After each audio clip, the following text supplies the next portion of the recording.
আমরা সেক্রেটারি বিভাগে 2-3 মিলিয়ে আরো আমরা আরো সংগঠনের বহুত আছেন যে খালি আমি রয়েছি দেখি আসলে আমাদের দোয়া করবো সংগঠনটা জেলা আমরা সুন্দর সুস্থভাবে নির্দ্বিধায় দিতাম পারি। প্রত্যেকজন ট্রাস্ট ইজ ভেরি ট্রাস্টেবল। ওই মধ্যে আমরা কোনো আরেক ইয়ে হয় যে আমরা কোনো পদ লইয়া হারাহারি করি না, কোনো ঝগড়াঝড়ি নাই। মানে যে মানে 2012 থেকে আমরা এটা প্রতিষ্ঠিত হয়ে গেছি, এখন পর্যন্ত সুন্দর সুস্থভাবে চলে যান আপনারা দোয়ায়। তো আশা করি আগামীতে আরো এরকম যাইতো দোয়া আমার কাছ থেকে। ধন্যবাদ। একটা দোয়া করি লোক আমরা বিশেষ করে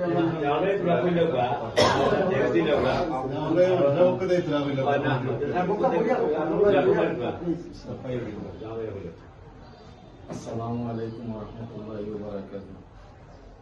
সম্মানিত অতিথিবৃন্দ, আপনারা বিগত দিনে বৃহত্তর এডুকেশন ট্রাস্টের পক্ষ থেকে আমরা মাদ্রাসা 1,40,000 টাকা দিচ্ছে।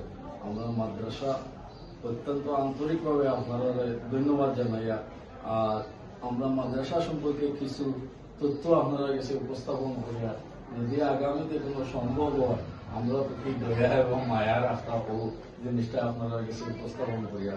একটা জিনিস হইল, আমরা মাদ্রাসার ছাত্র শিক্ষক উস্তাদ বলা আছেন 35 সন্তানের মাসিক বেতন 4 লক্ষ টাকা, আর 250 ছাত্র আর 50 জন শিক্ষক, মানে আমরা বোর্ডিং থাকুন, এই বোর্ডিং খাওয়া দাওয়া বাবদ যায় আপনার 3 লক্ষ টাকা, আর কারেন্টের বিল, গ্যাসের বিল ইটা লাগাইয়া 4 লাখ টাকা, মানে মান্থলি খরচ যায় আমরা 9 লক্ষ টাকা, মানে প্রতি মাসে যায়।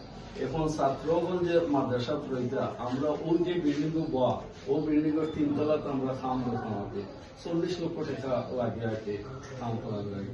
তো আমরা বিগত দিনে ওয়াজ হয়েছিল 13 জানুয়ারি। তো আমরা আমাদের বিষয়বস্থা সিমেন্ট হয়েছে, মঞ্চে অর্ডার দিয়েছেন, জিও দিয়েছেন।